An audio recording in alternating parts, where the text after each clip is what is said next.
Thanks to Events DC, we're able to take you behind the scenes on food, culture, and community right here in DC. They're helping make this podcast possible and helping shape the future of our city at the same time. Check out eventsdc.com to see what they're cooking up. Order up another episode of In the Weeds podcast with Chef Spike Mendelsohn.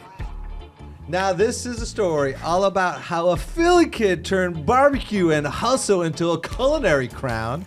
Fueled by passion and grit and a deep love for honest, soulful food, this self-taught chef went from slinging ribs in the suburbs of Beating Bobby Flay on national TV, whether he is at Mary, serving up steaks that slap, or moonlighting as the fried chicken lord of the Chicken Strip Club. You can be sure he's doing it with his signature approachable, no BS culinary style. Equal parts hustler, heartthrob, and hospitality nerd, it's Chef Chad Rosenthal. That was... Yeah. Who wrote that? I obviously didn't because, heartthrob. That was great. I liked it. But now I get Yeah, it. Look heartthrob. at the Look at guns, me. baby. Look at the guns. You know, I just started working out with a buddy of mine again, so I was... I need more of that. Yeah, and I need to stop eating bagels and pizza, and so that's why we're talking about steak.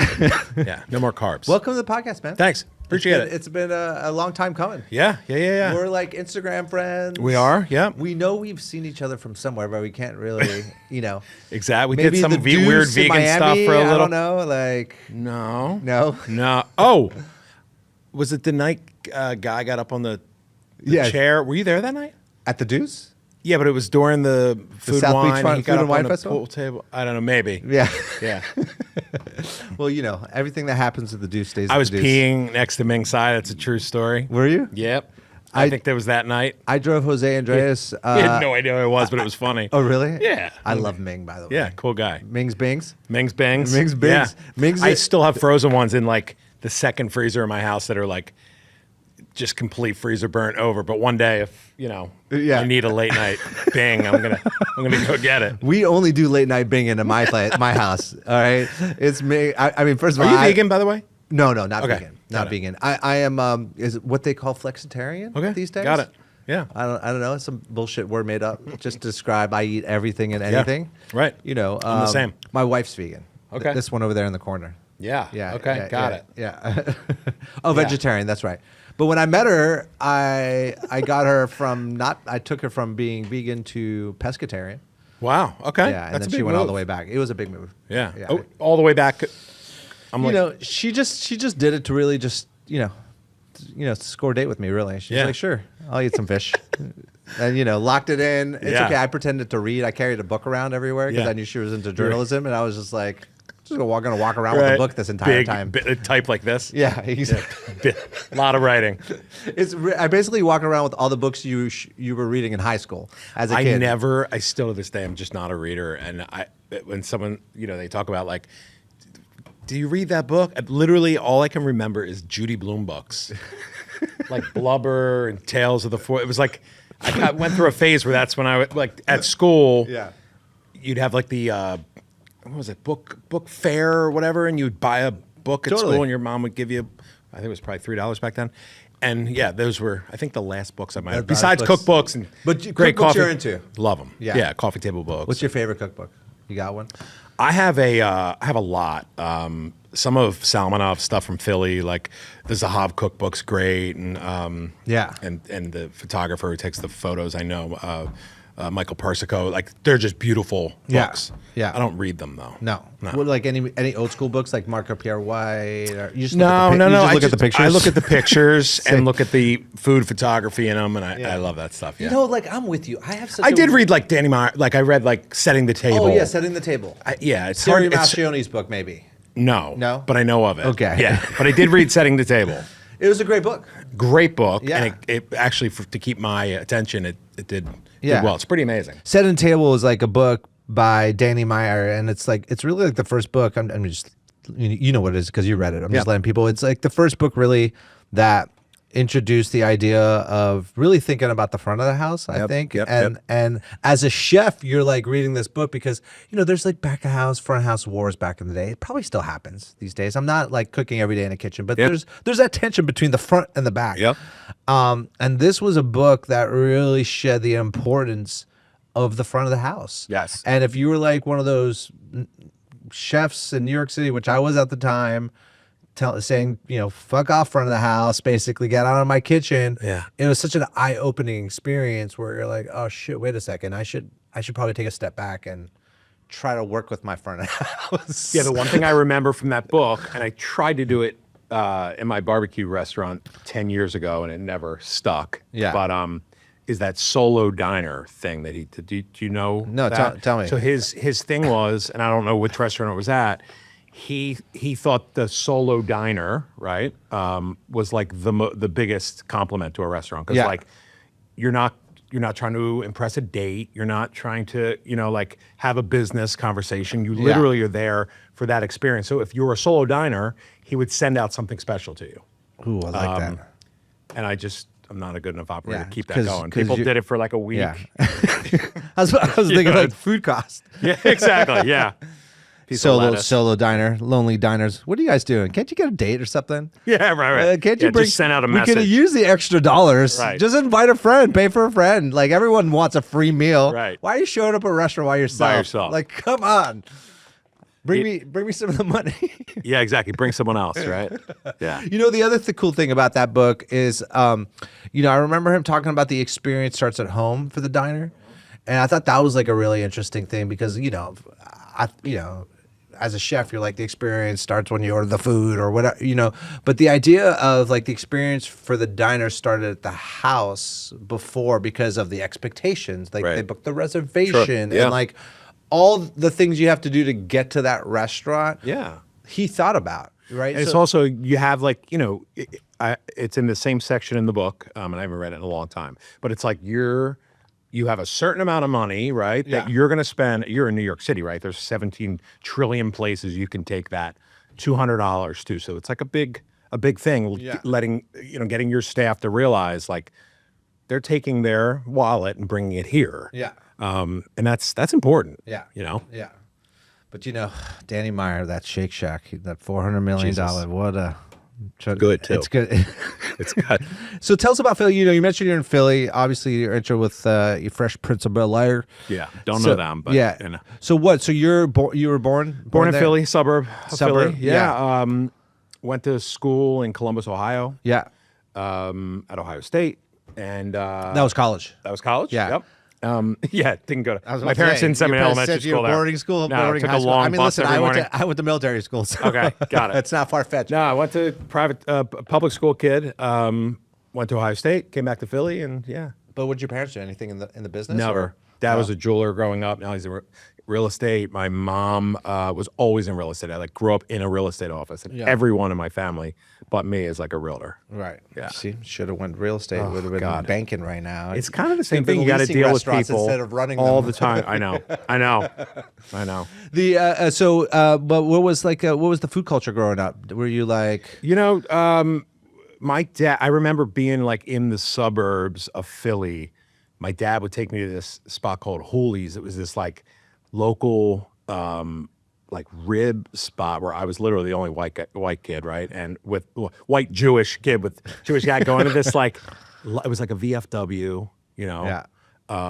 Just lines and lines of black guys called Hooley's. Yeah. And to this day, I think they might have closed like 5 years ago.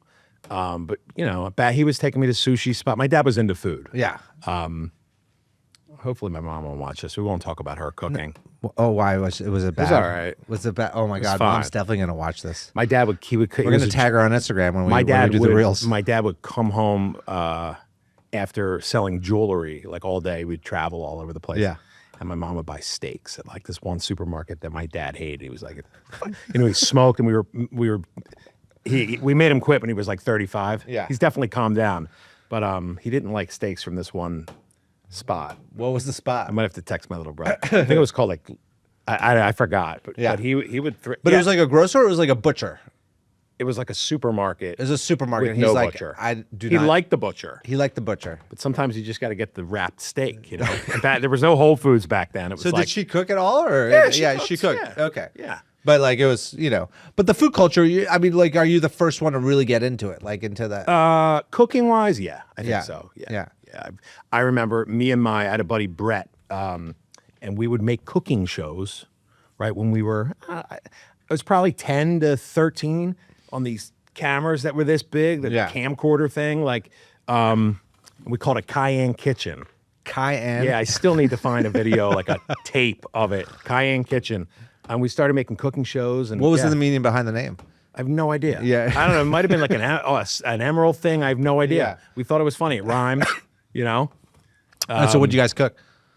I have no idea. I can't even remember. No. I don't know. But you were some shit in his mom's house. Yeah. And we did cooking shows. I loved cooking shows growing up. Yeah. Like when they actually cooked. That doesn't happen anymore, right? When they had an hour slot. Yeah, and they stood there and they literally cooked the roast. Yeah, exactly. Who were some of the favorite? Like, do you remember? So I remember the grilling and chilling. It was Bobby Flay and this guy Jack McDavid, who had a restaurant in Philly at that time. Yeah. And they would just barbecue stuff outside. Emerald was great, and grilling and chilling. So Bobby Flay. Do you remember that grilling and chilling? I don't. It was just like a set. And he's had so many shows. Yeah, I know. Yeah, I know. He still has a lot of shows. He's just a lot of shows. Yeah. He's not giving up those shows. No, but no more standing and cooking shows. I guess someone realized that doesn't work anymore. You're like, you got started in the barbecue culture. Is that basically like, was your I never went to culinary school. Just kind of self-taught. I fell in love with barbecue. Yeah. But what were you doing before? Like, you went to college for something, not cooking. Fine arts. Fine arts. Yeah. I needed to graduate. I was always like artistic. I was making art growing up, and I was, in art classes in high school and sculpted and, won little awards for my stupid sculptures. And, but I always loved to cook. Like out of clay? Like sculptures out of clay? Out of like soapstone and some clay. Soapstone? I think I made like a huge paper mache sperm at Ohio State and hung it from a tree. Somehow I graduated. I have no idea. I don't know how it happened. Art is for interpretation, my friend. Yeah, I took a. I'm glad you brought this up because now I'm remembering some of this stuff. But I took a humidifier. Yeah. Because how old are you? I'm 44. Oh, you're young. All right, I just turned 50. So 6 years off. I know what a humidifier is. Do you remember that store Brookstone? I think it was called. Where yeah, of course. You would just go in there and just like blow you would like go up to them because they'd like be cool and they'd blow cold humidifiers in your face, whatever. So I took a big humidifier. They had all sorts of gadgets at Brookstone. Yeah, and I filled it with popcorn, popped popcorn, and then like in the top, I guess I put kernels, and I think I was late for this project. And I remember I was like, they like loved it. I was like, fuck, what? Like, and I called it like popper or something. Popper. But, interpretation, my friend. Yeah. You're ahead of your time. And I graduated from The Ohio State University and had fun. But and so what did you do? Like, so you graduated college and graduated college, went into the printing business. I needed a job, and but you skipped the whole like dishwashing, server. I worked in restaurants in college. I was a server. Yeah. I worked in kitchens. But I didn't work for any great chefs or even any shitty chefs. Like I just just loved to cook. Cooked in college. Cooked my friends. And went into the printing world. Started selling direct mail printing. Actually, interesting enough, I've just remembered this. I was selling direct mail printing for this company. Yeah. They hired me right out of college. I think my salary was like $17,500, right? Oof. And I was a sales trainee. And then immediately they're like, we're going to give you the DC territory. And I would come down here and I would stay. There was a Marriott on M Street. It's probably still there near like Georgetown. Oh, yeah. And I would like, I was like right out of college. I was like, thought it was so cool. I had like, in the nation's capital. I could get into like the what did they call that? The concierge lounge, and I was like eating warm nuts, right? But I would sell to like National Geographic, and I remember I don't know. I don't like warm nuts. I don't know how you feel about them. They happened to be warm. I didn't ask for them to be warm. They get a little soft when they're warm. I just want a room temperature nut. I don't want really like really thought don't about warm that. my nuts. Whatever. There were warm nuts in this thing, and there was like free drinks, and just sitting there. How old are you? I was like 20. Warm nuts. I can picture it. But I just remember I was just like eating at great spots in DC, and it was fun. So then I did that for a couple of years, and it went really well. I was making good money. I opened my own printing company with a guy I met who had a Chinese wife. and they had a print shop in China, in South China. Yeah. And we started selling coffee table books, cookbooks, children's books, Yeah. manufactured in China, brought them here. And that lasted for a little while. Made a little bit of money and bought a little barbecue restaurant. Can't do that in this day and age. No. Those tariffs would No, kill exactly. ya. No, not in China or 25 other places. Vietnam is now the place. Is it? Yeah. No tariffs, basically. Vietnam? I mean, they got a good deal. U.S. has a good deal with exports with Vietnam right now. We should go. Yes. I've been. Do you like I Vietnam? have not. I love it. I love Vietnamese food. Oh Yeah. my God, I love it. I mean, I've lived there for about a year actually. I've only been Traveled north to I've been south. all through China. Never Vietnam. Vietnam. Food in Hong Kong is in. Haven't done China, and actually haven't done Japan either. I haven't either, and I'm a everyone little I know bummed is about going it. and they're loving it. Kind of want to do those two things. But all right, so like, how did you? So I find it interesting because a lot of the chefs we have here do come from like a chef background, and they want to talk about the chefs that made them and about the restaurants they worked at, and like they, you know, and I'm one of those guys. I you know worked at some French restaurants in the north of France, this that, you know, I have the resume, but I love the fact that I love the people that are in the business and are successful in the business that aren't necessarily like traditionally trained. Yeah. You know, you didn't have to go to culinary. I always tell people I went to culinary school. It was a choice. I didn't go to any other college. Right. But you don't really have to. You can cross over to this So business when if you I have a was passion graduating, for it. though, I called my dad and I was like, I want to go to culinary school, and he talked me. He's like, no. Yeah. He's like, you're gonna work when everyone else wants to play. I'm like, no. Yeah. So I just I think culinary school, and again, I didn't go to culinary school, but I've hired a bunch of CIA people. I've worked with CIA people. I know a bunch of Johnson and Whale people. I mean, it's like Who? What? Yeah. So Try and get that CIA sponsorship. right. Who? That's like Who? Right. That's like Johnson people in and- North Carolina Yeah. saying there's barbecue in Texas, right? Yeah. So, Oh, no. doesn't exist. So That's the big. That's a big one. Ooh. yeah. Have you ever been caught in a big debate about that with anybody? I mean, I'm a Jew from Philly that made barbecue. It was like, Yeah. they didn't believe I did anything. But Yeah. like, no, there's people in North Carolina that are like, they don't believe beef is even barbecue. So it's like Texas doesn't exist in the barbecue world. People are nuts with that stuff. They are so nuts. Yeah.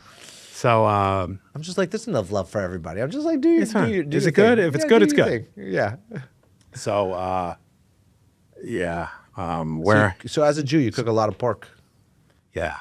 Yeah. A lot of pork, a lot of shellfish. I'm not. You're such a bad there's nothing Jew, kosher Chad about me. Rosenthal. You are the, You know, it was the great most that non-kosher. when I did, and I'm completely out of the barbecue business now.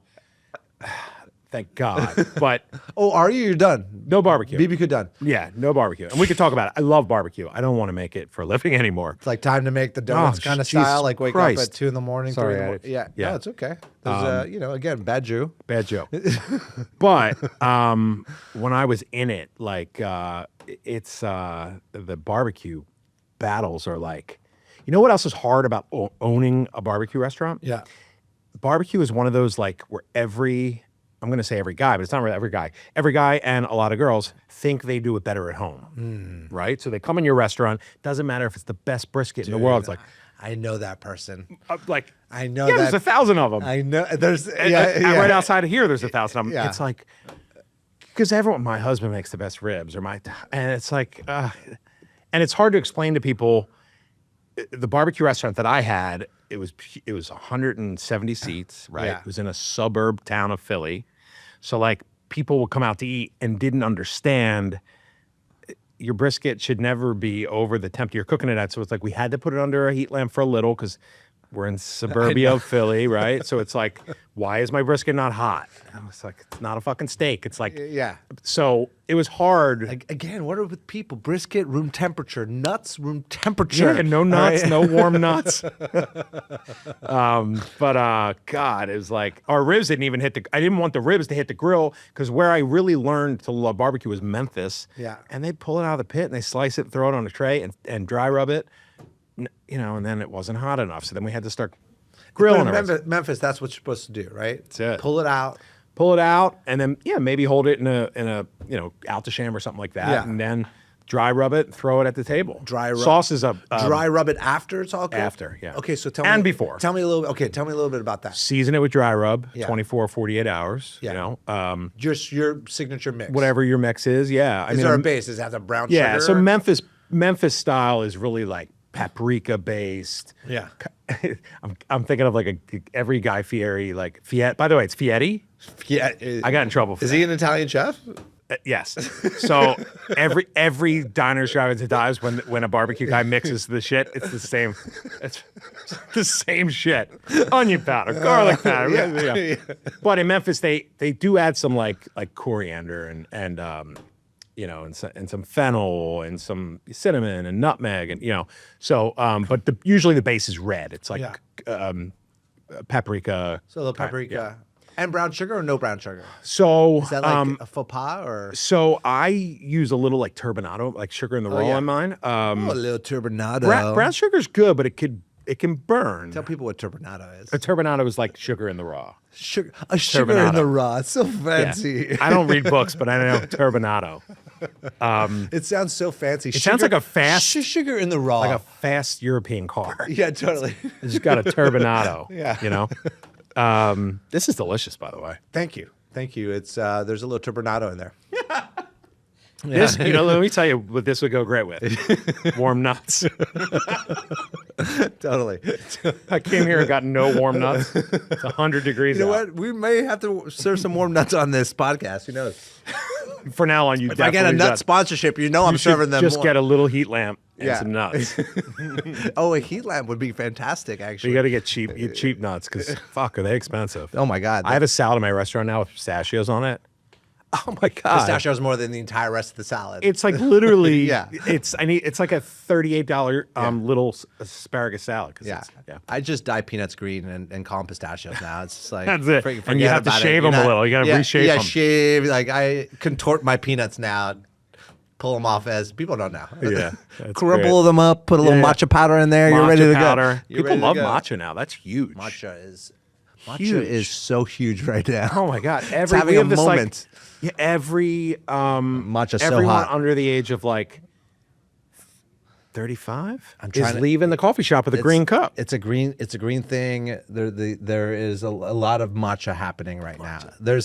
I'm trying to figure out how to break into it. I have the tea company. Obviously, matcha is tea. So now I'm like, how do I go? matcha. We don't, but I've been formulating all sorts of different matcha drinks. Cold. I did a line of matcha lemonades. Yeah, Yeah, matcha's expensive too, It's expensive. and it's ceremonial. I don't know what Yeah. that means, but And Japanese matcha or Chinese matcha. It's a whole debate now. Chinese Wow. matcha much more affordable, even with the tariffs. even with the tariff. Wow. Okay.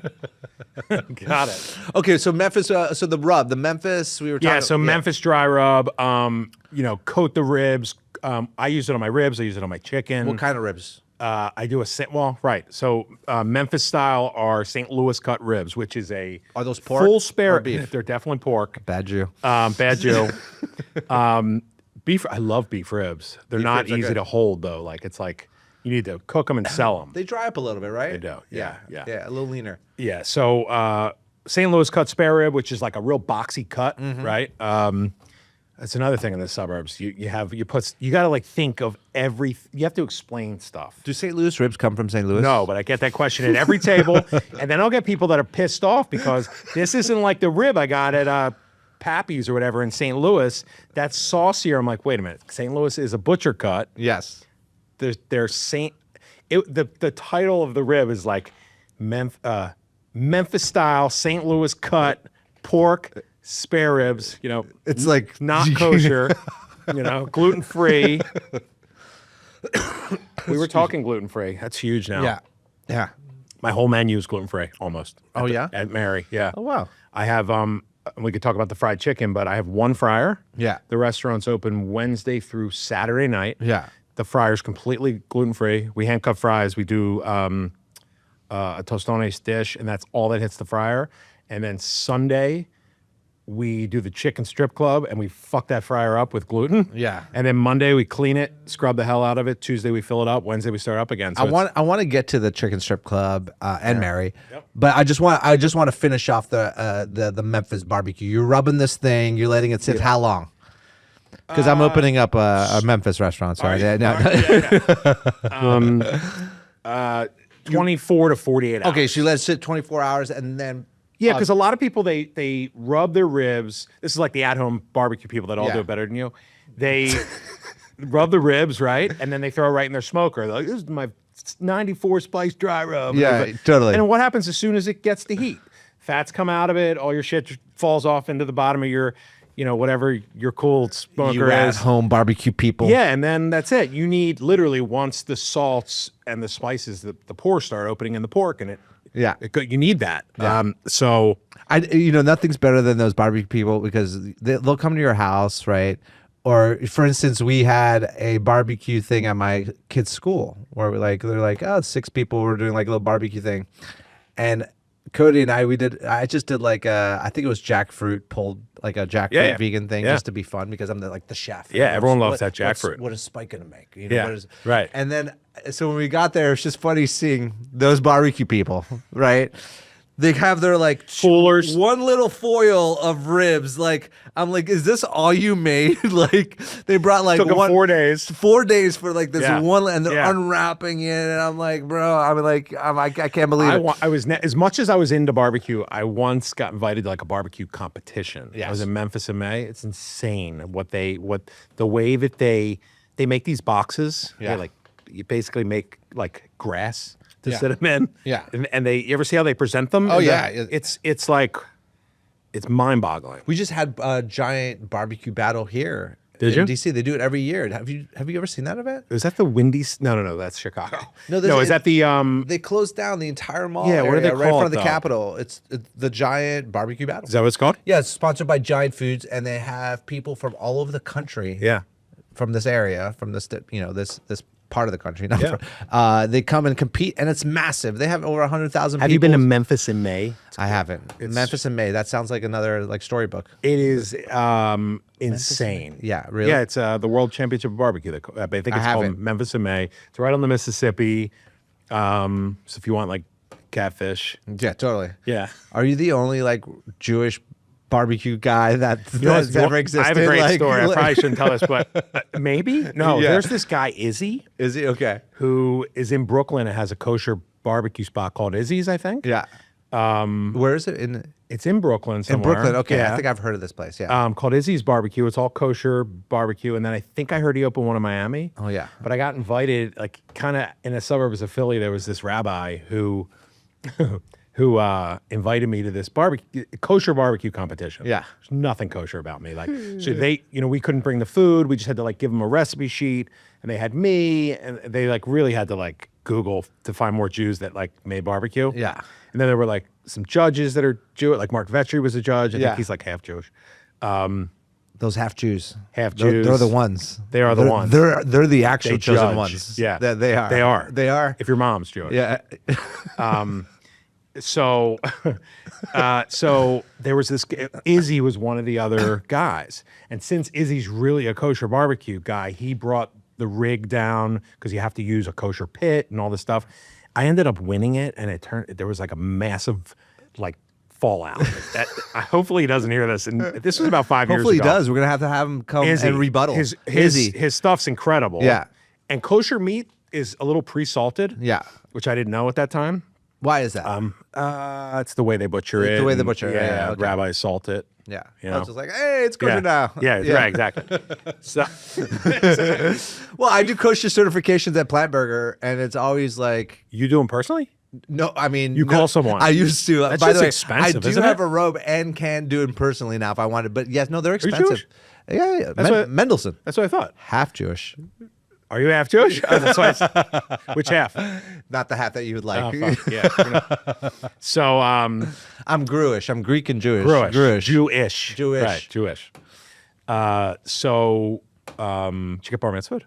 I sure did. Baruch atah Adonai Eloheinu melech haolam asher. Yeah, I know it. I don't know what I'm saying, No, I don't either. but I got bar mitzvah. Don't either. My dad took my bar mitzvah money, invested in Coca-Cola. Yeah.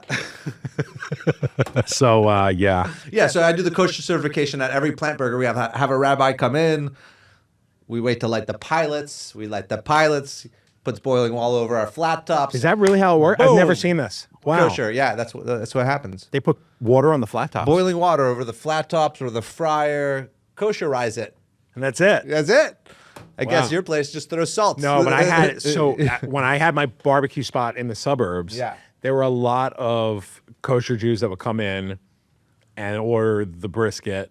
Oh, yeah. And I was very clear, like there were like 36 pork butts on top of that as it's rotating, Yeah. dripping in. But they as long as it's beef, and They don't care. No. Don't ask, don't tell. Don't ask, don't tell. So tell me about I mean, you have such an illustrious culinary career, which I love. The thing, deep diving after you is like, you have fun. I do, My yeah. thing in this business is there's too many chefs in the world stressing out. Yeah, agree. Right? There's way I too am a many. stress case, but not that way. Yeah, but we're all stress cases. But if yeah. you're not having fun, and like if you're fucking what's his name on the Bear, like I just said you just brought that up. it's just like everyone's a come chef. on, buddy. I was into the show, It's a but little now too I'm much. like, It's a little hey too man, much. like we're all not all committing suicide every day of our lives. Like what I mean? It's like Right. It's like some of us love this business and we're really enjoying it and like we're celebratory and it's not like there's a but.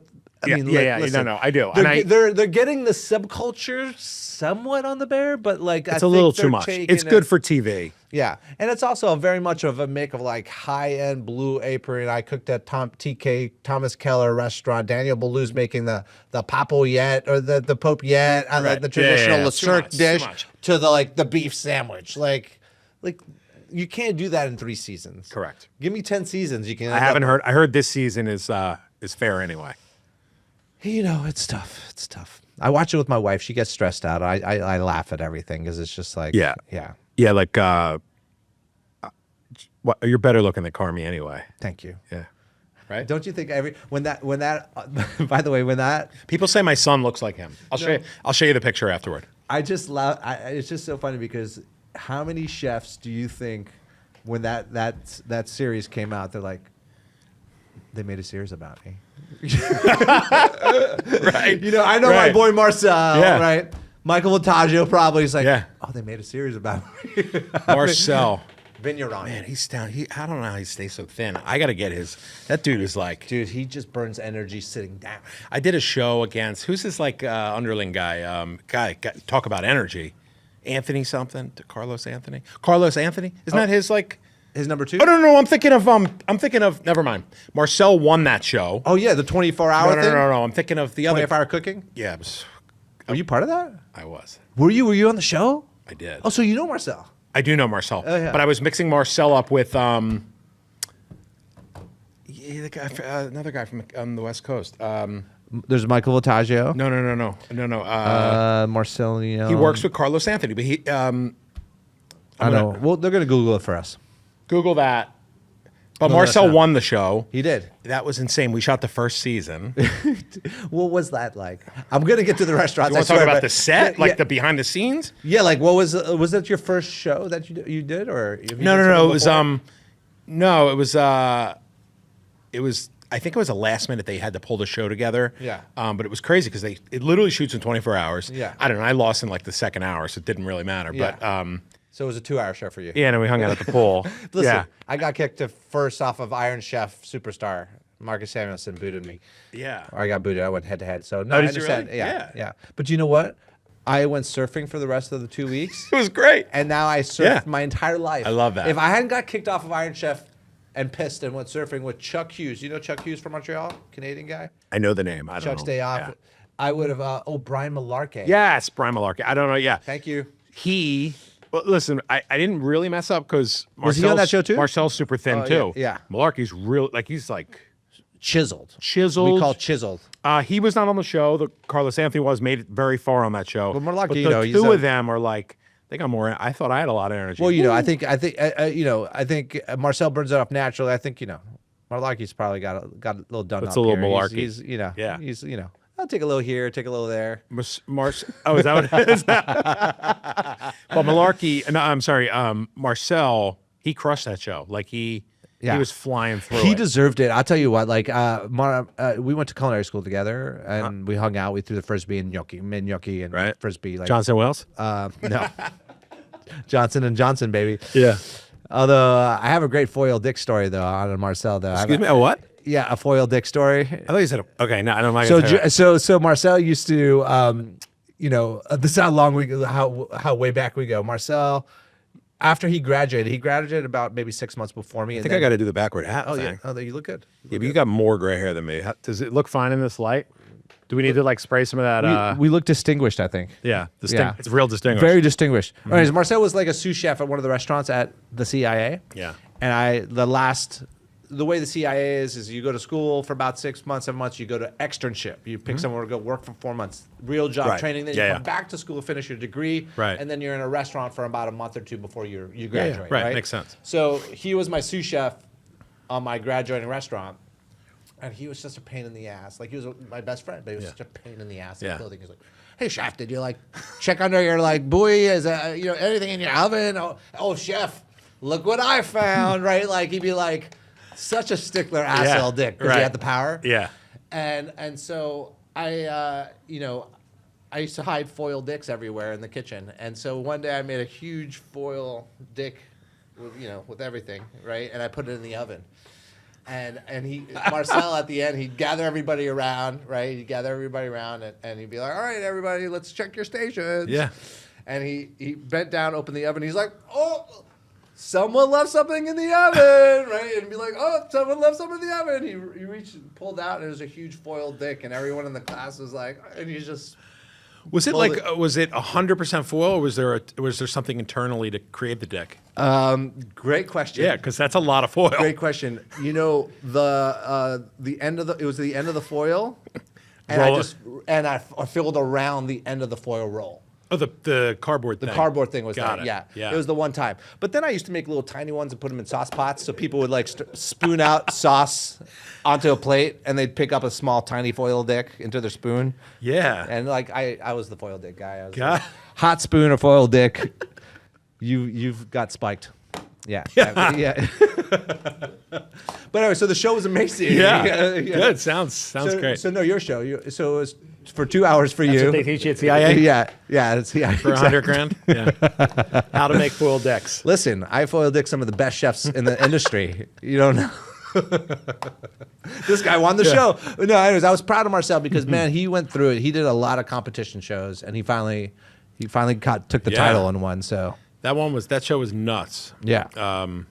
They're doing a second season, or I think they already did. Oh, they did. Yeah, I think they did. Michael Simon and I don't ever watch TV, but we've done. Michael Simons was the judge. Oh, he's the judge. I thought he was the host. Okay. No, you're right. He was the host. The judges were. Oh my God, I can't even remember anymore. Yeah, forget about it. Who cares about the judges? Yeah, doesn't matter. No one remembers the judges. Don't be a judge. Yeah, exactly. Looking for your next big event, concert, or culinary adventure? Check out eventsdc.com to see what they're cooking up. Let's talk about Mary. Yeah. I want to talk about Mary. Is that the first? That wasn't your first. You had a couple restaurants before that. That's my first.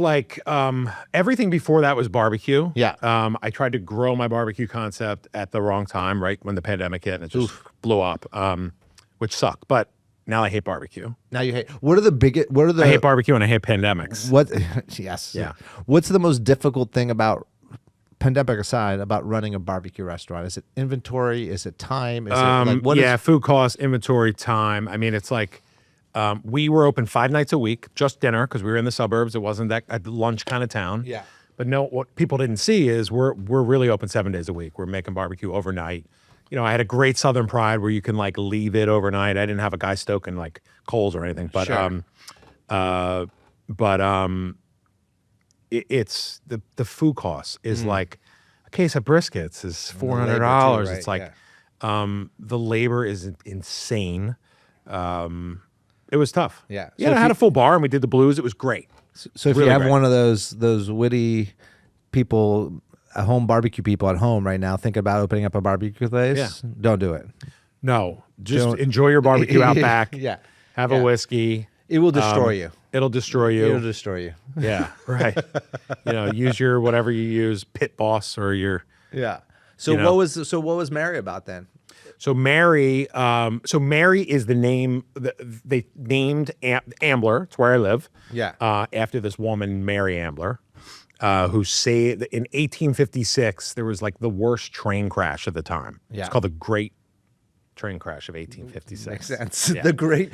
I might be wrong doesn't about sound the year so good. Doesn't or sound so great. Yeah, it wasn't great. Yeah. But you can Google that. Can you Google that and see if that's the right year? So Mary Ambler was a Quaker woman that was like this big, like 90 pounds. Yeah. She saved like, I don't know, 100 kids, went on foot 2 miles, took shutters off her house too. So they ended up naming this town. What do you mean took shutters off her house? She would take shutters off her house to use them as stretchers. Oh, yeah, I wow. probably should have finished that sentence. Yeah, I was. She was pissed and just started ripping shutters. I was off her about house. to say she's home decoring. 1856. I'm right. So they ended up naming the town after Mary Ambler, and it's called Ambler is the town.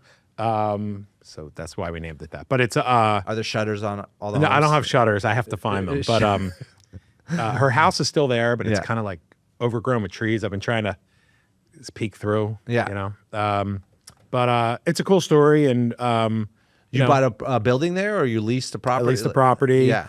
And 4 nights a week. Yeah. Dinner only. Dinner only. Menu changes monthly. I should have brought a menu. 9 things on the menu. Really simple. And Great it changes steak. weekly or something like that. Monthly. Monthly. Yep. Unless I forget or my kids have to like do something. Yeah. Lady got really pissed at me the other night. Oh, really? Yeah, because it was like July 7th, but we were still going off the Jew menu. Oh. And I was like, listen, we were closed for July 4th weekend. Yeah. And my son What was had she something pissed to about? do. She was just like didn't Oh, want. she wanted the new pasta, spaghetti and clams. Oh, because she knows it's coming. Well, I posted the menu online. Oh, then she has every right. Yeah, She has. she was fine. What She came in. She didn't. What did Eat, she she have didn't to eat red have? meat, but does she watch this? Who? Mrs. Schwartz. Let me look on I think Toast. she's a follower. No, I'm kidding. I think she follows us. She ended up getting the. She actually wrote us an email, recommended you for this podcast. I think she ended up getting. She goes, a burger "Ask him about and clams." secretly loved the burger, but she pretended she was still upset. Still upset. Yeah.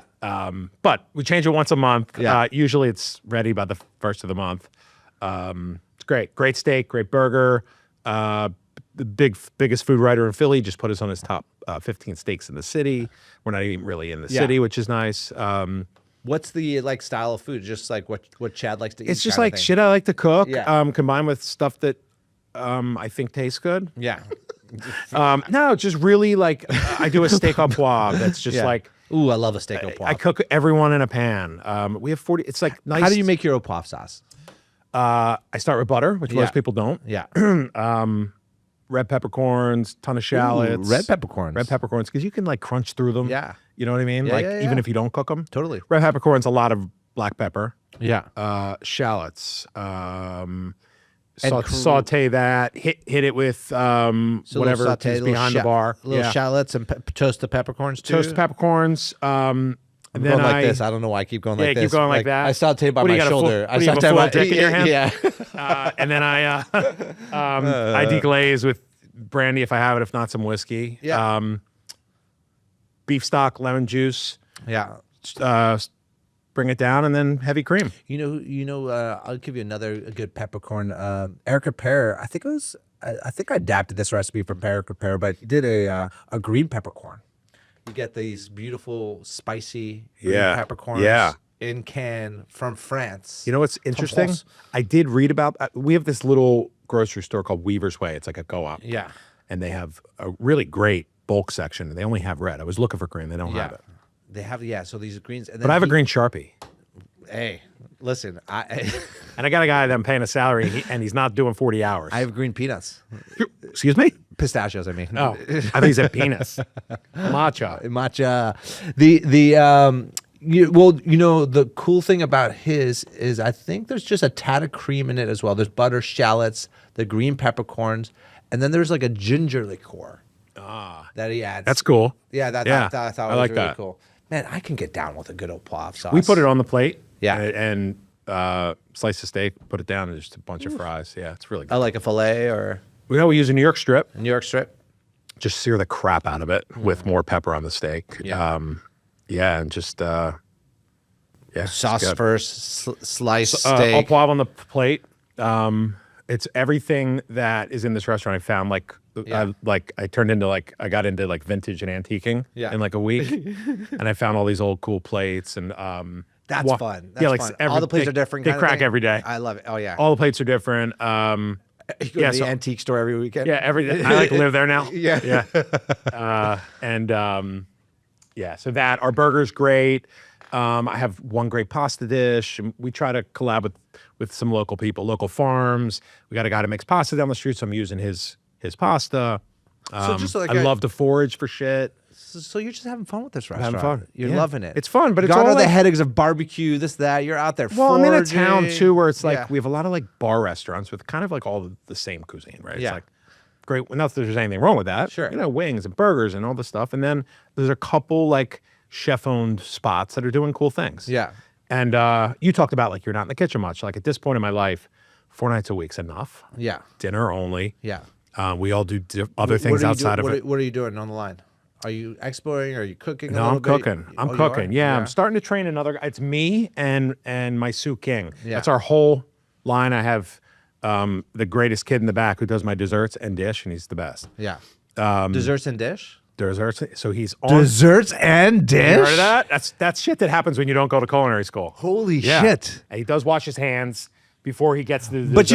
you know what? I think it's brilliant. Why? Well, I also why have one doesn't dessert. I have one dessert. Okay, all right. So we did a all right. Jewish apple cake. Was on the menu for 6 months. I was like, why didn't I think about that? Make the dishwasher the pastry chef. Jeez, I gotta save like There's no- $90,000 by the way, a year. there's no pastry at this Yeah, place. Now we're doing a blueberry crisp. I get I get my own blueberries at a farm in Jersey. Yeah. Even though I'm in Philly, the South Jersey produce, like the tomatoes and stuff, are amazing. It's local. It's local. I have an ascharagus salad that I cannot take off the menu. People won't let me. Yeah. It's the most Especially simple. with that lady. She's like, Oh yeah, from Mrs. Schwartz. Mr. I Schwartz. made that up, but there's like a 90% chance it's Yeah. Mrs. Schwartz. So do you move from green to white during the season or something? Like, how does it work? How do you? Are you talking asparagus? All green. All green. Yeah. All green always. They don't care if it's seasonal anymore. Yeah, they you don't. know? Yeah. I actually have a baby corn dish right now. Yeah. Because they're not big enough yet. Yeah, You know? little baby corn. Little baby corns with brown butter. Ooh, I love brown butter. Brown butter's great on everything. Tell isn't people it? what brown butter is toasted butter. You just cook it for a while. Yeah. Burning the milk solids is You basically pretty how much you make. Yeah, until you burn it. Yeah, and then it's happened. It's happened. Yeah, like one You're out trying of to every, get super one out bra- of every 36 blocks. Exactly. Get burnt. And you get back there, you're like, oh, sucks. And there's really nothing you could do with it at that point. Nothing you can do with it. Burnt butter's not burnt good. butter is just you're done. No. Yeah. But burnt nuts. I can Actually, get- you know what's funny though? Burnt nuts rather are have great burnt nuts than warm nuts. than warm nuts. Warm nuts have a bite. It's like they get chewy. It's like they steamed them. It's like Steamed It's like it nuts. feels like a little steamy. It's like it's not crisp. It's like I like a good burnt nut. All right, so how's Mary doing? So open. So why don't you do breakfast, lunch, brunch? None of it because you don't want to. You want a life because it horrible. sounds like you want a life. Horrible. Yeah, I always want to do brunch, and when you have a restaurant, you know this. Everyone wants you to do brunch. Everybody wants it. Why don't you do brunch? Yeah. Why don't you do Yeah, why don't brunch? you try to find a kid that wants to wake up at 4, crack eggs. It's impossible. Why don't you do brunch? Tell 'em. Exactly. Yeah, you do brunch. You know, like I don't do enough. Yeah. It yeah, might be no. a good thing. Like maybe you could lease your restaurant out for brunch for other chefs. Be like, want to come do brunch in my restaurant? Yeah. So I've done that before. Brunch is great, but I think the reason that you can't find good brunch anywhere is because it's Yeah. impossible to run. I do a good brunch, man. I like Where? I used to do a good brunch when I had a restaurant called Bernays and Were you there every brunch? I was there a lot of the brunches. Yeah. A lot. I wasn't there every time. It was in the midst of my celebrity Yeah. style life. I was like, ugh, I'm a recovering celebrity chef. Yeah, is what I right, tell yeah. people now. Me too. But no, we used to do like I had a creme brulee French toast Yeah. that I used to do that was just like with blueberry compote on top of it. My best dish, my favorite dish was pig's feet, crispy pig's feet. with poached eggs on top of it. Sounds kosher. Dude, oh yeah, my God, Yeah. I'm so kosher. The feet I'm of the so pig. kosher. It you couldn't know? get any dirtier. 36. I had to pick. Yeah, exactly. Well, you know what? For our French onion soup, people didn't really know about it, but like There was feet in it. there were Yeah, feet in it. yeah. There exactly. Our beef stock at Bernays Started with the feet. had feet in it. Yeah. And that's what made our French onion soup so delicious. Yeah. Is that had a little bit of that gelatinous Dirt, thing on little your mud. palate, a little mud in there. But then we used to take the feet out, open them up. There's 36 bones in pig's feet, by the way, if you don't know. And then we press them. Wait, you had pig's feet in the beef stock? Yes. Oh, I was picturing cow hoofs. No, we put pig's feet in the beef stock with the bones. Like, Yeah. like Wait, how many feet are in a? How many bones? How many toes? Bones? Toes? 6. 36 bones per foot. Jesus. So you have to. So You what had to get Yeah. 72. Or there 4? Did you use all 4? all 4. You got a calculator? Yeah. But as we make a crispy pig's feet dish, which was delicious. With That sounds poached ama- that eggs sounds and, amazing. It was fantastic. Yeah. But all right, so Mary open how many days a week? You said 4 nights a week, Wednesday nights. through Saturday. Okay. What What do you do Monday, Tuesday? Just chill. No, I never chill. I never, Well, the restaurant, is it open or- no, no. it's closed. Sunday No we do prep. Sunday Yeah. we do this chicken strip club. Yeah. Tell me about the chicken. strip Yeah. club. So So Wednesday, we're gonna- Thursday, we're going into Friday, the chicken strip Saturday. club. 4 days dinner. 4 days. Sunday. Well, you know how it is if you own the building or not own the building. Yeah. You know, you're always. Does she have a pickleball racket? Okay. Stop being distracting, guys. Yeah. To the ADD guy. Yeah. So, They want you oh, to is that kill what this you're thing. trying? Is that what you? The holes are too big. Boogie woogie woogie. Boogie woogie. Just hand it over already. Oh, it's one of those zappers. Yeah. All right. Hey. So, First the zap wins. so Yeah, the hell of that. you have the precedent. You have the precedent. Okay. So, it's like whack-a-mole. Well, yeah, exactly. Yeah. So basically, 4 nights a week. So I needed more revenue. You Yeah. know, even with the restaurant full, it's also BYOB, which is a big Philly thing. Yeah. You know, because liquor licenses are like $500,000. Yeah. Right So now. what do you charge, like a corkage? No or a fee? corkage. Bring your Nothing? own. And No corkage no at Mary's. That's corkage. beautiful. No, we just raised. People hate the prices. corkage. Yeah. People hate. I also those like service fees and all that stuff. It's like just, I think I'm like just raise your price. Yeah. Right? Yeah. They're gonna Yeah. whatever. So back to that. So during the pandemic, Yeah. when I had the barbecue restaurant, big restaurant, a ton of staff, I couldn't operate it. Like shut us, we were shut down. I Yeah. couldn't have the bar. Couldn't have. So I started a fried chicken sandwich concept. Started out with whole fried chicken, and then I realized bad idea with 2 fryers because, to get it done to the bone, it's like 20 minutes. Totally. So we did fried chicken sandwich. It turned into this huge thing. I called it Motel Fried Chicken. No idea why. And it just like lines down the street. And then I had a friend in San Antonio, Texas. I was doing some work down there. I was with But 10 this was inside your barbecue place. one was inside and one was out of a coffee shop that had fryers in San Antonio, Texas. That's probably when you So said like a ghost kitchen. little ghost kitchen. But Yeah. no, people came and got it and But they came in, but they could took it also out. take it out. Correct, yeah. And really simple fried chicken sandwiches Yeah. based off of a Thomas Keller herb brine fried chicken recipe that they had at Ad Hoc. I know which one you're talking Yeah, about. it's great, right? I used you to work work there? with I worked at Bouchon in Yachtville, and the guy that opened Ad Hoc, David, Yeah. was my sous chef. Get out. I don't know anyone work out with there. him. Yeah, yeah. I just found the recipe. Great 'Cause recipe. I ate it and I loved it. Yeah. And I finish it with fried herbs, kind of like he did. And then I put it on the Martin's potato buns with Kewpie mayo. And we made these great dill pickles, and it just like took off. Yeah. So So he rubs the chicken, right? he It's like an herb. he rubs the chicken, and then he herb brines the chicken first. Herb brines, but it's like a dry brine though, right? It's an herb brine. I thought it was a wet brine. It's a wet brine for the chicken. And then he finishes it with a dry dry dry. brine. But yeah, it was like lemons, herb, not a lot of salt at all. Bring it to a boil, and then like just throw Yeah. your chickens in. 24 hours max. If you brine like poultry like too long, it gets like lunch meaty. Totally. Yeah. Totally. So People now are against the brine, the wet brine. I'm hearing. How do you feel? Are you a wet brine? Are you a dry brine? Michael Simon's like dry brine, dry brine, dry brine for chickens, for chickens. yeah. He's like, I don't get it. He's like, we're trying to. Why do they call it a dry brine? Isn't it just like a seasoning? Thank you. Thank you. Oh, it's because after you season, the moisture comes out and creates a wet. Yeah, it makes no sense. But I think you Right. need his cool blue glasses. And then you turn and into then like you a get- and then- scientist. yeah. So, By the way, with those blue glasses, you can tell me anything. yeah, you believe Anything. Yeah. Anything. Doctor. He instantly looks much smarter. I was like, I don't think I Like know Beaker. him. I Remember was like, Beaker from yeah. the Muppets? Yeah. Yeah. Yeah. All right, I'm whatever. like, you're from Cleveland. You can't wear blue glasses like that. That's right. It's not an Ohio thing. All right. Exactly. Are I you love wearing blue Cleveland. glasses? We used to get really drunk on the flats in college. Yeah. All right. So, dry brine, fried chicken turned into a thing. We had lines down the street. Pandemic ends. Struggle to keep these restaurants open. I open Mary. Of course, everyone that comes to Mary's like, you gonna have your fried chicken? So the reason we don't do fried chicken, I hit it earlier, is because we keep our fryer gluten free, Yes. and I didn't feel like making fried chicken. Yeah.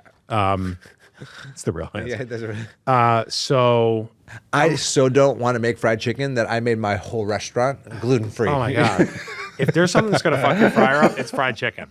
Yeah, you're exactly right. Yeah. All of a sudden, I believe in science. Yeah, exactly. So, no, but it is huge. Yeah. Especially in the suburbs. For some reason, more people Yeah. have celiacs All of a in sudden, the suburbs. Yeah. must be, I don't know what it is. I don't know. I think they just drink it off in the city. Yeah. In suburbs, they know it. So, yeah. So one day I'm like, you know what? I'm going to give these people what they want. We're going to do a fried chicken pop-up. We're going to do it on a Sunday. We got destroyed. I couldn't handle it. We couldn't. One fryer, and they're chicken breasts because it's for a sandwich, but I couldn't keep up. So then one night I was like, the way our brains work. I was like, let's do a fried chicken club and sell some memberships. Yeah. And we can control how many people are coming in. So I made a little thing, Chat GPT, and all of a sudden I got a fried chicken club in 10 Did minutes. the Chad GBT come up with the Chad name? GBT. The chap? Chad? That's Chad? amazing, Is it by Chad? the way. It's Chad now. We sold 100 memberships in I don't know. By the way, Chad GBT, the best thing for chefs ever. It's the best thing for everyone. For everyone. Yeah, I mean, it's not I mean- foolproof, but it's especially the way my brain works and maybe yours, it Inputs. gives you a place to start that it would take me 10 years to get to. I wrote my mother's 70th birthday speech with it. Does she know that? No. Does she watch this? Everyone cried. Oh, She'll know that now. I mean, I use it as a starting point, and then Yeah, I did all right. my spikeisms. you gotta make it spike, but then Yeah.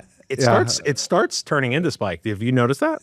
It is Spike. It talks like you. It's like incredible. it's Spike GB whatever. I mean,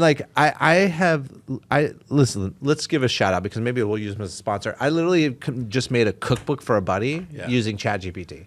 I got recipes from. I have a little kayaking surfing club, and I got a bunch of recipes from all my buddies. Yeah. And most of them send me recipes off the internet. I'm just like, guys, come up with a fucking recipe. Yeah, right. Send me somebody else's recipe that all of a sudden is yours. But I basically would go into ChatGPT. I'm like, I want to create an old style cookbook, this theme, this style, turn this picture recipe into it. Boom. 30 recipes later, I got a cookbook. It's amazing. But the inputs are, and so is that how you got chicken? I do it with strip my club? recipes, just to keep things organized. Yeah. Because I don't know how to use Word.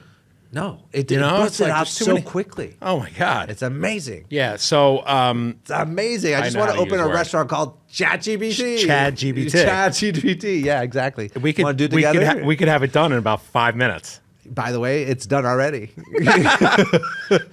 No, but we started this thing, and all of a sudden, we use Toast. I don't know what you use at the restaurant, but we use Toast at some of the Toast. So yeah. to create an online, an online ordering thing takes 3 seconds. Toast. You're lucky we're not going to cut you out. Yeah, since have you didn't Toast. Oh. do this sponsorship that we talked about. Why isn't Toast sponsoring you? I don't know. Why are they not? They have so much free. I would So say much freaking 90% money. of the restaurants in the country are using Toast. Yeah, and guess who listens to this podcast? Toast. Hello.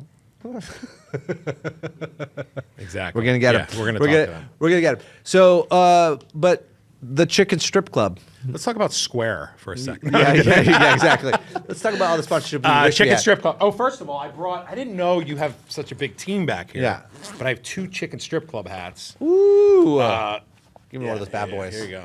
Look at There you that. go. One of you guys. I'll send more. Mary's and then Chicken we also Strip I have cards, membership cards. So basically, it's $50. You get it. I like the way you wear it. For $50, you get the hat, you get the membership card. Yeah. The membership was really in the beginning just a way to like, first of all, make some money because we're not like but also to limit how many people can get it because I have one. It's not even a big fryer or a pressure fryer. It's just like a deep half fryer, 40-pound fryer. And then we sold another 100 because you can't come to the strip club every Sunday. No.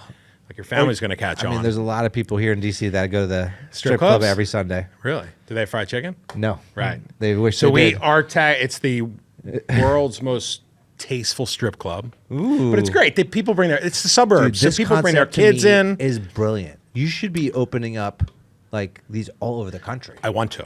And they're so simple, to like do this through a window or in a food hall. And they're so cheeky. 2 fryers It's and like, a cold I station. picture the name with like the bulb lighting. We have right now it's operating out of Mary. Yeah. We keep the lights off in the front. It's me, usually a couple cooks in the back, putting out the food. We did some bowl versions. We did sandwich. We did whole fried chickens that everyone loves, but they don't understand it's impossible. Yeah. Do you make more money slinging chickens? Like the whole chickens? Well, is this concept more profitable on this one day than chicken's cheap. Yeah. You know what it is? Yeah. Even when you buy the greatest all-natural Lancaster County chicken, which we do, chicken's cheap. You're like a chicken pimp. Brisket. I'm a chicken right? pimp. Yeah, you're basically a chicken I pimp. am a chicken pimp. Yeah. I never thought I'd be that. You got your chicks and... Yeah, we post. But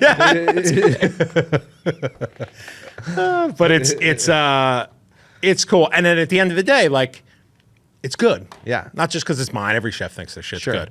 But it's really good. It's simple, clean fried chicken. Yeah. Really healthy. Do you feature Guy Fieri's donkey sauce on the menu? I didn't even know there was a donkey sauce. No, he's got donkey sauce. Oh, get out. Yeah. What is It's it? the signature sauce. Is it like a Chick-fil-A sauce, like reddish? It's it's Russian dressing. I think it's basically Russian Yeah, dressing. every sauce is so I didn't go to culinary school, but Yeah. I know the master sauces. Everyone's It's like, secret sauce. Donkey sauce. Everyone's secret sauce at all Sauce these au burger poivre, places, by the donkey. way, is 1,000 Islands without the pickles. Just to let everybody know out there. Let's just get that out. Get it out of the way. Get it out of the way. Yeah. The good stuff sauce. I'm sorry. It's 1,000 Island sauce. my son. They think Chick-fil-A is the best thing ever. Yeah. He got the recipe for Chick-fil-A sauce. Oh yeah. Yeah. Oh yeah. It's Russian dressing. Russian dressing. Yeah, with a little With water. With lots of water. but thinned out. Thinned out. Yeah. That Chick-fil-A. and preservatives. They're brilliant. Yeah. That I mean, you restaurant can't concept. compete. That's why I'm not wearing it. Yeah. I want to grow in like cool little. I mean, you can't ever compete with Chick-fil-A or with Popeyes or they're selling chicken sandwiches for $5. You gonna drop $4. the Marys though, or just goes chicken strip club? Probably. Yeah. No one knows what Mary's Yeah. is.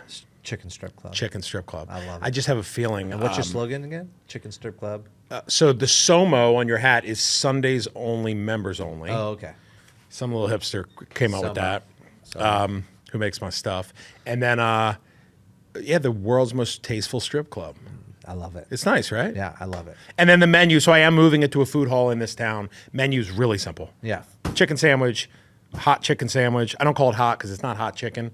Because hot chicken's like the oil based. Totally. This is a dry Yeah, habanero powder that we use. Nashville hot chicken. Yeah. Or is that with the paprika So we call oil? it spicy. Yeah. Correct. Yeah, which yeah. I love. Yeah. I started doing these bowls over rice because like everyone thinks that's the way you eat these days. You In a have to have, bowl. you got to have You it in a gotta have a bowl. bowl. Everything's a Everything bowl. in a bowl. So, like, in a bowl? yeah, you can have a bowl or wrap. Can I have a You bowl bowl of or wrap. Yeah, I'll take the all-puff steak wrap. Yeah. Yeah. I just feel more That's not a comfortable bad if there's idea. a bowl on the table. Yeah. Right. Yeah.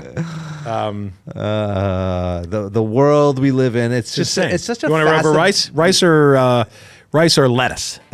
Yeah, spring mix. Yeah, exactly. You know what pisses me off? You with want that power stuff? greens? You know what makes me mad? If you Tell me. No, everything. I love those pokey spots. All the stuff is the carrots out of our pre-shredded carrots. Pre-shredded carrots. You know, I made it. I you know what I did with those pre-shredded carrots? It's no longer existing, but I made a whole snack company with those pre-shredded carrots. What did you do with them? Oh, you know, are you talking about the round ones? No, those are great. Oh, The okay. ones that are dremel. Oh, they're the ones that get pre-shredded, like no, the julienne, like, julienne. Like, no, if you get like banh mi or something, and yeah. they have like these little like the pre-shreds. pre-shredded. Don't give me a fucking I want pre-shred. I want a crunch. I want a crunchy. Yeah. Like daikon, carrot. Yeah, mix. not warm nuts. Not like warm some nuts. Crunchy peanuts. Some crunchy peanuts on there. I love Vietnamese food. It's probably my favorite. Nice Vietnamese district in Philly. Very nice one off of Washington Street. Yeah, I remember that. Some good bread people there. We have good food scene in Philly. Definitely. Good food scene, but Vietnamese wise, really good. I love the flavors. Yeah. I love all the Asian stuff, but like Vietnamese is so fresh. Yeah. All the herbs. What do you think of opening up the first chicken strip club outside Philly in DC? We talked about that. I think I'm looking for the second location already. I mean, you know, like, listen, politicians love strip clubs, first of all, around here, okay? And then put chicken in the strip club, Yeah. and they're there. And add a private piece of it, Politicians like chicken. they love chicken. Right now, we're in DC is under Republican guard, which changes the eating habits of the DC food scene a little bit. You get a lot more people buy more chicken, more beef. Seriously, Is this for real? No, this is 100% true. I mean, I've been on Capitol Hill now almost 15 years, and in the changing of the guard between administrations, the food scene changes. Like the Wow. spending habits change. Holy crap. And so you get a lot more defense contracts. You get a lot more of the private sector during the Republicans, and they usually like to spend money on private clubs and steakhouses. Let's do it. We can have it and open steak next and lobster. Yeah, and when week. Just Democrats gotta order hats. We don't even need chicken. Yeah, exactly. And when Democrats are in, they like concepts that have different culture, fast casual. They spend a lot more money is spent on climate change friendly concepts, those kind of things. So it's Cool like, stuff. Yeah, all the stuff to What go out about of business with. What about veggie burgers? Republicans eat those? They don't. It's tough. Shit. It's tough. It's tough to own a veggie burger place right now. I'll tell you that. Plant Burger is doing well. Our saving grace is at 10 of our 11 of our 13 locations are inside Whole Foods. And so are they really? Yeah, Oh, so that's cool. like the brilliant part Yeah, of Plant yeah, Burger yeah. is scoring a deal with I did not know that. Whole Foods. Yeah, Yeah. we take up real estate. They do the build out for us. Do they operate it? No, they don't operate. That's the Okay. only piece that they You don't do. hire you. We hire, we train, we operate. Yeah. They get a little percentage. It's basically like a ghost kitchen because 50% of our sales right now with Plant Burger are online. And so we go and tap into Whole Foods. Yeah. It's already there. We don't have to buy equipment. The hoods are there. We just open the concept. I'm trying to think of the one near my house. They don't have anything like that. But in Philly, for a time, I don't know if they still do. They had, I think like, what's his hummus spot? Hummus. Like Goldie and like Michael Salmanov's spots. Oh, I don't It know was what like, the name of that. Yeah, I think it was Goldie was in there, and they had like a little food hall within it. Is it Yeah. just you, or are there other concepts? It depends on what Whole Foods is, but there's usually they do like a pizza and the sushi. Okay. And then they may or may not have another. We've been the most successful with this. You have a pizza spot in there. No, the Whole Foods will do They have pizza their own, yeah, and yeah. sushi. Right. Like that's kind of the two things they're good Yes, at. yes. And then they'll bring in like another friend. They call them friends, a chef to open up a concept. Cool. Right now we're doing really well because we built like a whole brand, but we have actually one in Wabash in Philly. I mean Wynwood, I was about to say, what the not hell? Wabash, Wynwood in Philly. Wynwood, yeah, that's right near me. Yeah, inside the Whole Foods. There's a Whole Foods in Wynwood? Yeah. Oh, Wynwood, the main line. Yeah. Get out. Yeah, that makes yeah, sense. downstairs by the liquor store or something like that. I don't know if I've been in that Whole Foods. It's tough, but you did a little bit of plant-based stuff, my I did. friend. I did. Did but you? that was all based off the fried chicken stuff. Was it? Yeah, because I was taking Because you were doing the Tyndall. fried chicken, so people wanted vegan fried chicken. So they did. They I did. used my same recipe, except I didn't earn brine the Tyndall. Yeah. Somehow I met. You didn't brine the Tyndall chicken? No, I tried though. Did you? Turned into like Play-Doh. It was It was gone. it was nuts. But He's gone. I can imagine. Tyndall paste. Yeah. But they're doing cool stuff now. I mean, they kind of like got out of the restaurants and they're just selling in, I think, Whole Foods and Smart move. Wegmans and But JJ was awesome. Yeah, and, JJ Cass was awesome. and Andre, who was the CEO, she moved to was another company now too. Yeah, Andre. Yeah, JJ went somewhere, not in food. She went to food. I saw her last Was in it food. Yeah. I Oh, forget. AI no, private equity or something. I don't Something, remember. I don't Yeah. forget. She's too smart for me. Yes. She's, she did tell me what she was doing, and I was thinking of like a Judy Blume Yeah. book. Yeah. Yeah. You were, It's like, oh, cool. Yeah, but it's a very good job. Yeah. And she's super cool. But I was doing a ton with them. Yeah. And the I- CEO of Tyndall was what? Is Andre. he a soccer player? Is that Andre. Nobody's from Brazil, and he looks like a soccer player. Oh, okay. Because I remember somebody. Oh involved. no! I think their guy out in London was a professional. He might have been an investor. You're right. Yeah.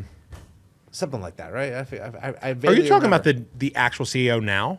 No, like one of the founders. I don't know. Yeah, I'm thinking of his name, but yeah, he was a professional soccer player. Yeah. Andre was the CEO when I was working with them. He moved back to Brazil, and he's just another really smart guy.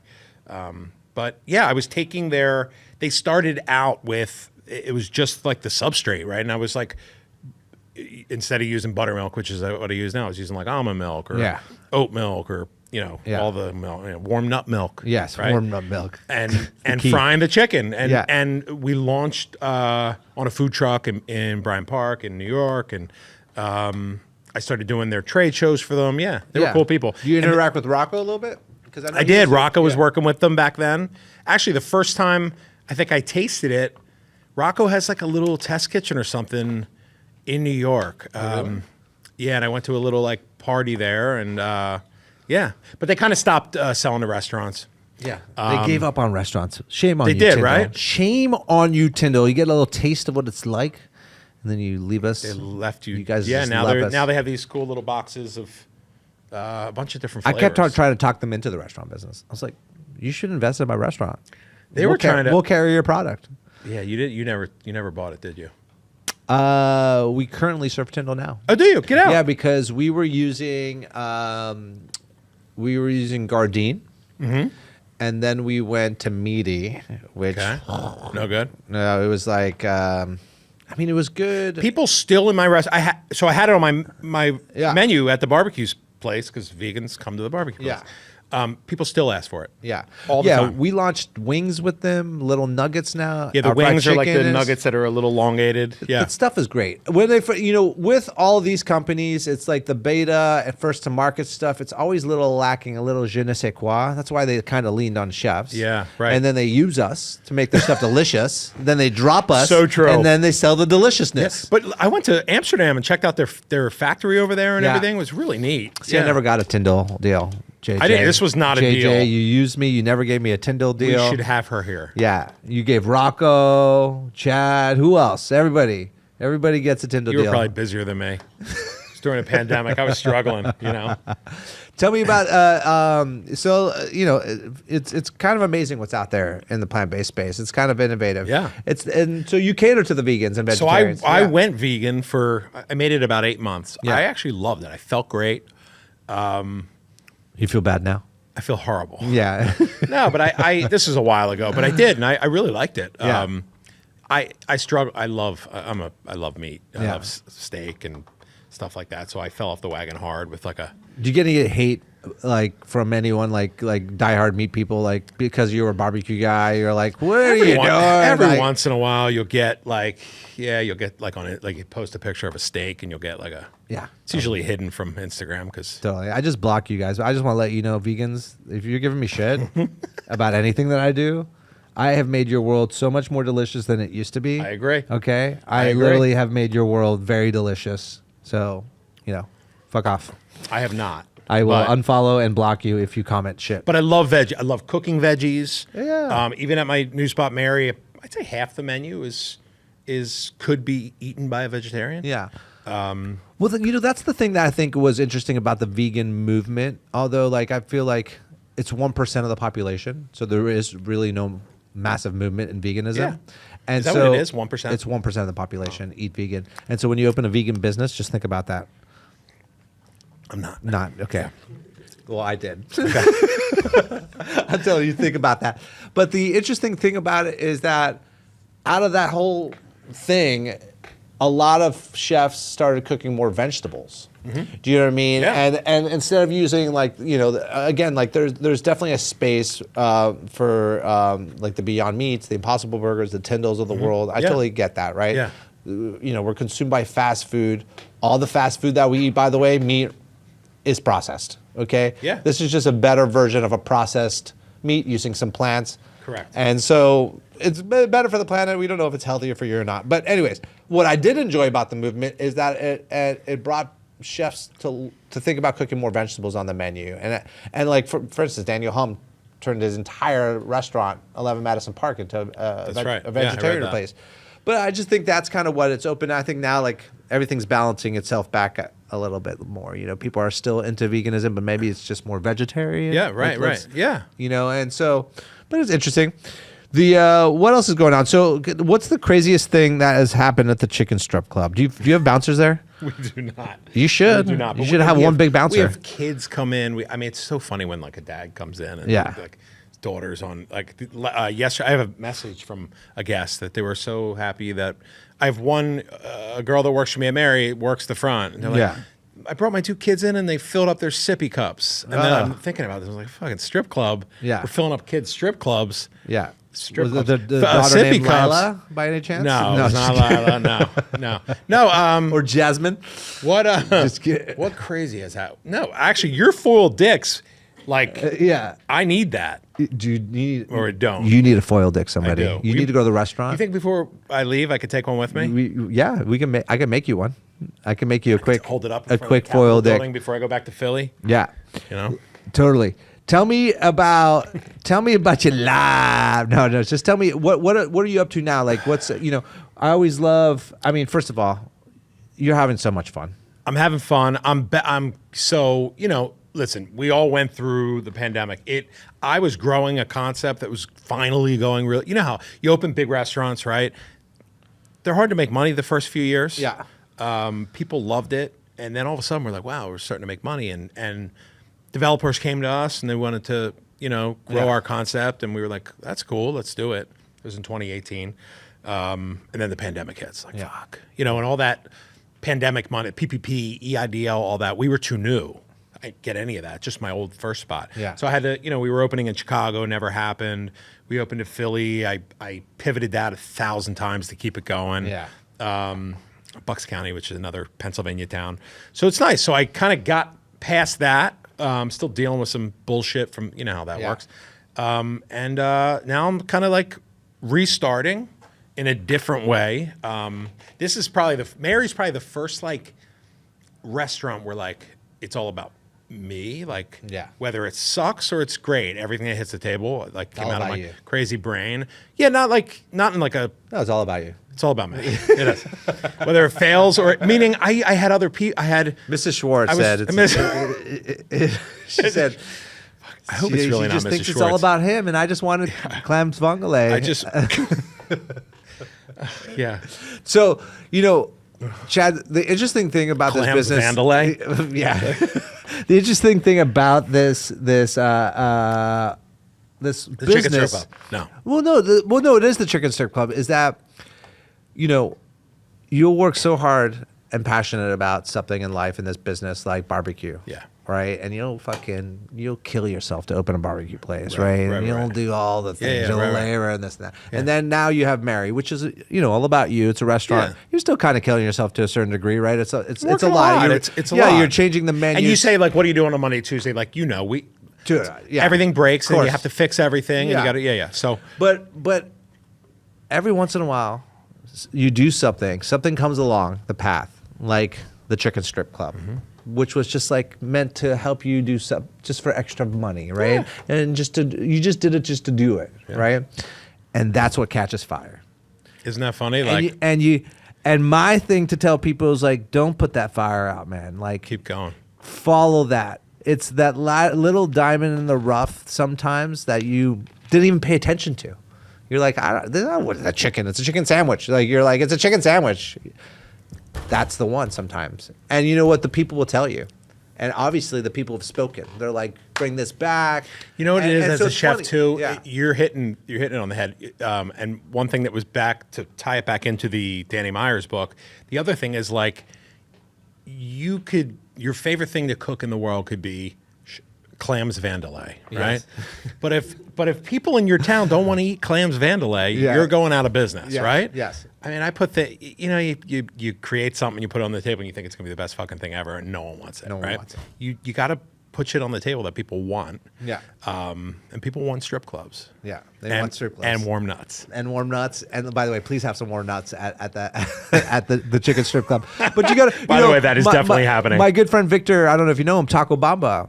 Yeah, I know. I don't know Victor, but I know that. Taco, yeah. So he, similar, spent years with barbecue and smoking stuff, and this fine restaurant, that. And then during COVID, he's like, I got a dumb idea for a dumb taqueria that I'm opening up like in the strip mall behind Whole Foods parking lot. Yeah. I couldn't even find Smart. it when I first went there, and I was like, and like it just caught fire. People just loved it. Now he's got like 20 of them. You know what I mean? So it's like you always have to pay attention to that.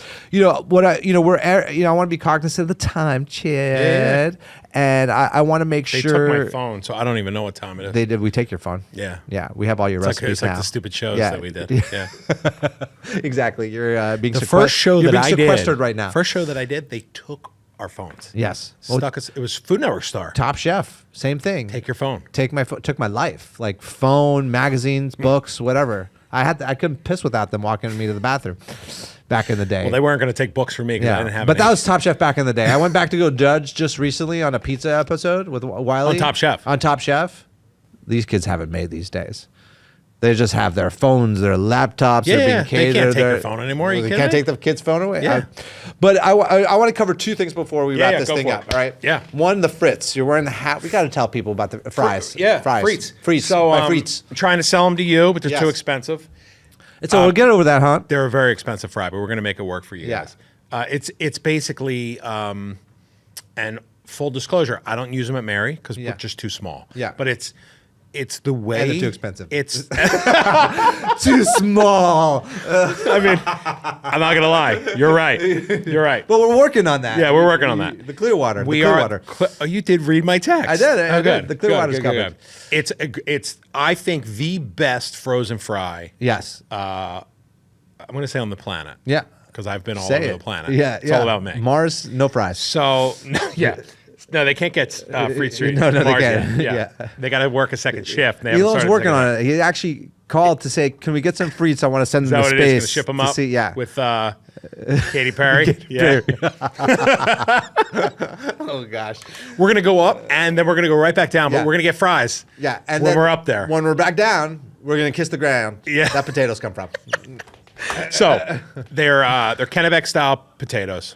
Kennebec. Kennebec. Tell people what in. that is. I do use Kennebec fries. Yes. Kennebec fries are great. They don't have a lot of water in them, so like they get really crispy. They're a great frying potato. They are Low moisture. low moisture, very expensive. Very expensive. But what Freet Street does is they do what we do in restaurants. Yes. To make hand cut fries in restaurants. So like, what do? You cut your potatoes, right? You maybe brine them. Jose cuts the potatoes. Jose cuts the potatoes. Don't fuck with Jose.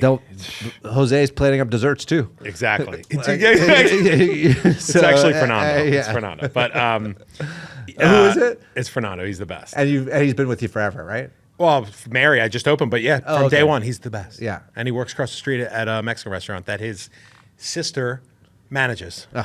He's like, and the happiest kid Yes. on the planet. That's right. Keep our people So if happy you in know this what- if industry, you know- all right? Stop scaring them. You know, if they come to my door, you know what's going to happen. Yeah. Going to get warm nuts today. Head. Yeah. So, so back to Freet Street. Brine them just like we do in the restaurant.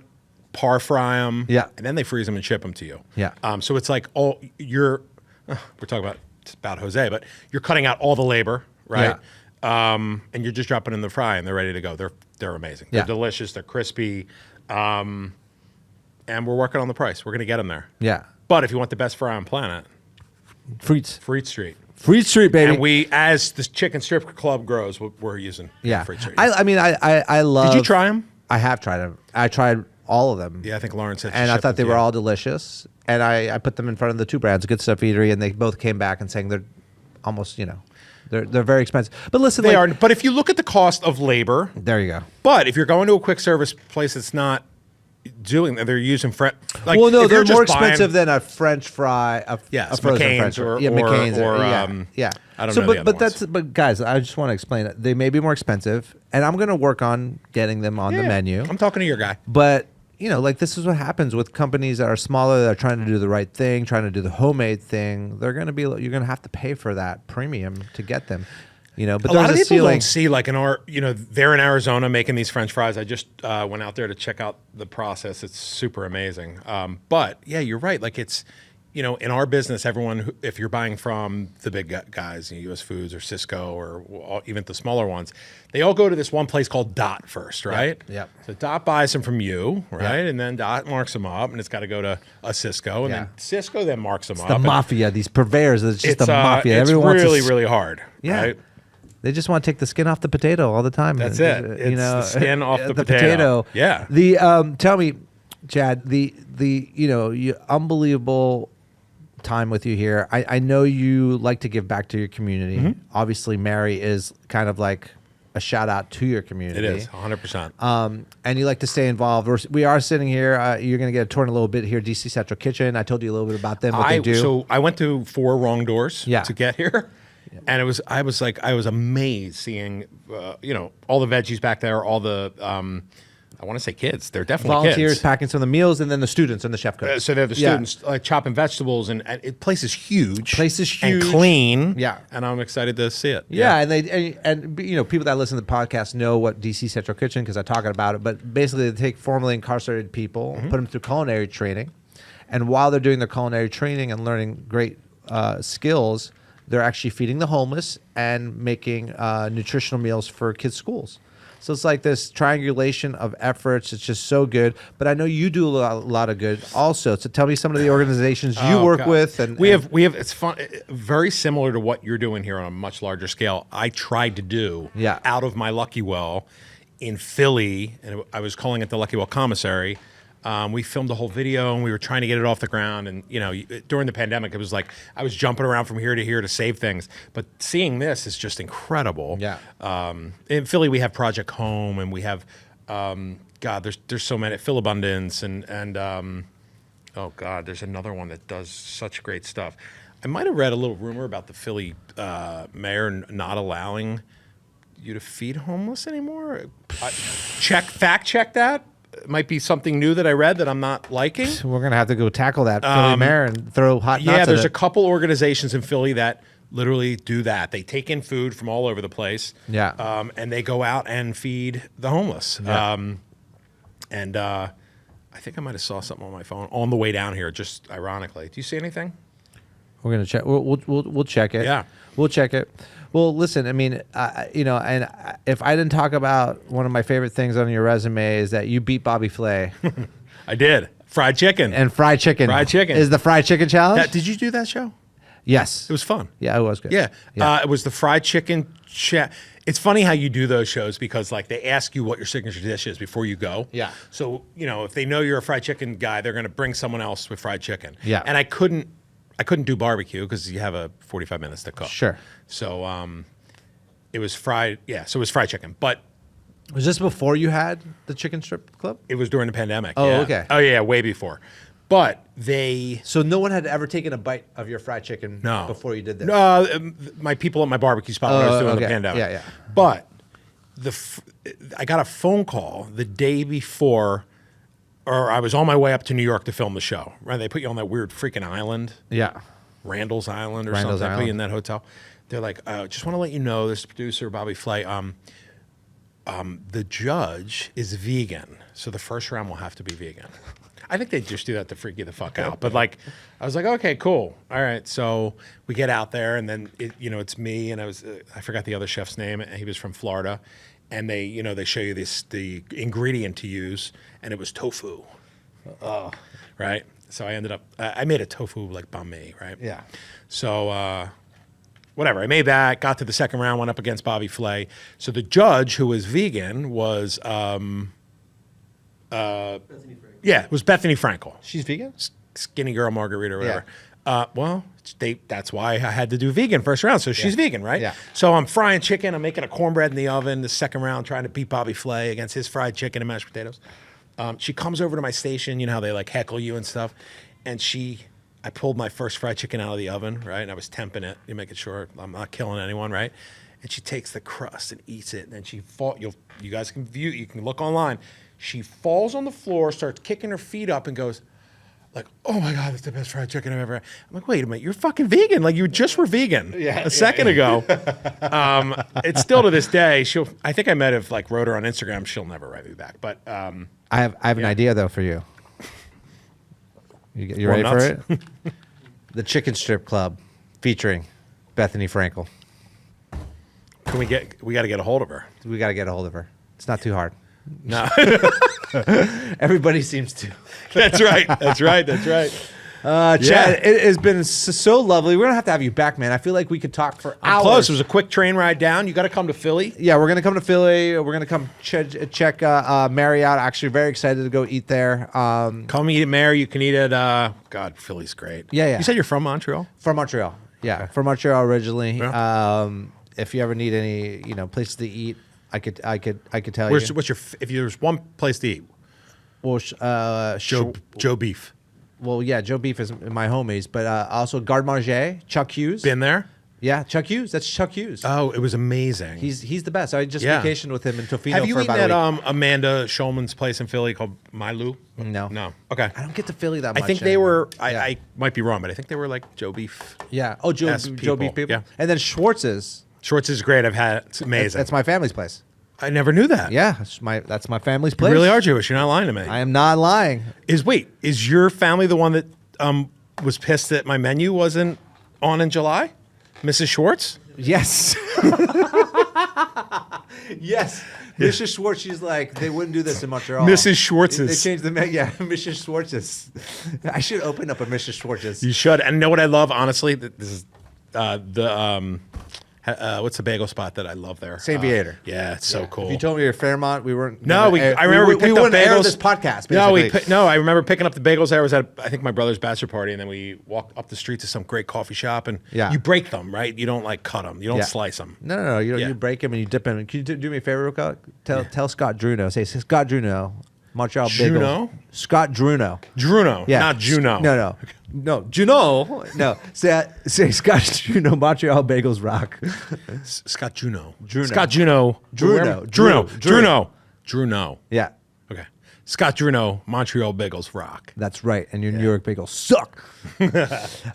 And Chad, tell people where they could find you, where to visit, the website, anything that you're doing. This is your moment. Tell them where to go. Yeah, so I'm in Philly. I'm actually in Ambler, outside of. It's cooler than Philly. Yeah. Smoother. It's like matcha. If you're like driving to New York, can you get to Amber? Amber? I mean, wherever you're from. Amber alert. Ambler. Yeah. If you're driving up 95 north from here, you get off at 476 west. I don't know. Get off at 476. It'll take you right to Ambler. 30 minutes off the highway. Beautiful. We're about 35 minutes outside of Philly. Mary, you can go to the maryambler.com. Yep. You can go to chadrosenthal.com. You can find me on Instagram at Chef Chad Rosenthal. Mm-hmm. You can go to the Chicken Strip Club.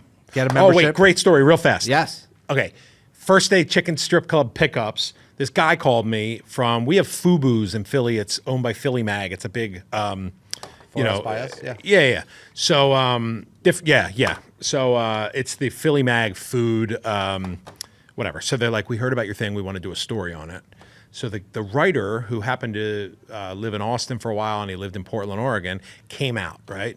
And he comes to the door, and he wanted to interview some of the members coming out with their chicken. So afterward, he pulled me aside. He goes, do you know that the oldest strip club in Portland is called Mary's Club? Dude, so of course, it's now I'm following them on Instagram, but it's a strip joint in Portland. They're going to send you a cease to desist. 100% shutting me down. Coming around. Shutting me down. Yeah. So, yeah. Great. What about Freets? You want any website? Yeah, Freet Streets. Chefs out there. They just actually sold the Thomas Keller Group, so they're doing really cool, because he can afford it. I'm kidding. He bought. No. Some of his restaurants, his group, are buying the fries. That's amazing because the best French fry I've ever cooked in the business Was there? is at Bouchon. I don't know if they're at Bouchon. I'll find out for you. And they cook them in peanut oil. Well, they used Cisco. They used a frozen fry at Bouchon. Yeah. And people would rave about our French fries, and they would write articles about them. Get out. But it was peanut oil, Yeah. and it was a frozen French fry Wow. at Bouchon. Lamb and Weston, I think it was. It's called a warm nut oil. Oh, yeah. warm But nut oil. Freet Street's great. Reach out to me. Reach out to Freet Street's direct. They're really like, I get behind it because they are, for a frozen fry, as chefy as they get. I just got to figure out how to make them a little bit less expensive. Not cheaper. They'll never be cheaper. They'll never be cheaper, but it's a little less expensive. Yeah. And, listen, inflation. Carry on the cost to the customer a little bit, Yeah. but not too much. But they're made in Arizona, and try to get them to grow. And, U.S. Seed-free oil, too, which, is that important to you? Sure. Yeah. No, seed-free oil, and they're going to start selling their seed-free oil jibs with it. Sure. Which is cool as well. I'll jump into any trend that'll last for a couple of years. Yeah. Is it Geno's? Is it Pat's? You tell us. Angelo's. Oh, it's Angelo's. But now there's like Skinny Joey's. That's a new thing. That's so I don't get killed. But that's another story. But thanks to our newest sponsor, Toast. Yes, thank you very much. We appreciate it. Toast, you are. Thank you. Thank you. Go to toasttab.com. A huge thank you to our title sponsor, Events DC, the official convention and sports authority for the district and a key player in making some of DC's most exciting events and experiences happen. From world-class sports to cultural festivals and everything in between, they help power the energy of the city. Check out eventsdc.com to see what they're cooking up. A shout out to our broadcast home, DC Central Kitchen, for not just feeding people, but fueling real change. If you want to support their mission or get involved, head to dccentralkitchen.org. You can catch up on past episodes or subscribe for new ones at intheweedspod.com or on Apple Podcasts, Spotify, and YouTube. The kitchen may be closed for now, but the conversation is still sizzling on our Instagram at intheweeds.pod. So come and join us there. That is a wrap on this shift. See you back in the weeds next time.